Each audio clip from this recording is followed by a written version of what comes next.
السلام علیکم، S M news کے ساتھ میں ہوں سید مقدر رضا۔ ایس ایم نیوز اسٹوڈیو میں خوش آمدید۔ خبروں کے سلسلے کو مزید آگے بڑھاتے ہوئے خبر شامل کرتے ہیں بہاول نگر سے۔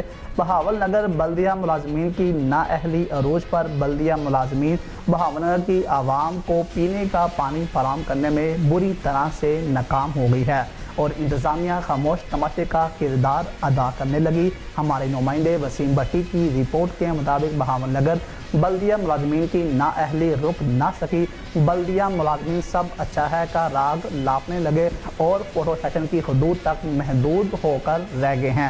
شہری پینے کے صاف پانی سے محروم اور پینے کا صاف پانی بھرنے کے لیے فلٹر پلانٹ پر لگی لمبی قطاروں میں لگ کر ذلیل و خوار ہونے لگے اور بلدیہ واٹر برانچ میں سیٹوں پر افسران نے گہری نیند سادھ لی۔ شہریوں کا کہنا ہے کہ سالانہ واٹر بل کی مد میں فیس بھی ڈبل وصول کی جا رہی ہے اور پھر بھی شہریوں کو پانی سے محروم کیا جا رہا ہے۔ متعدد بار بلدیہ ملازمین کو پانی کی شکایات ارسال کی گئی لیکن بلدیہ افسران نے کوئی ایکشن نہ لیا۔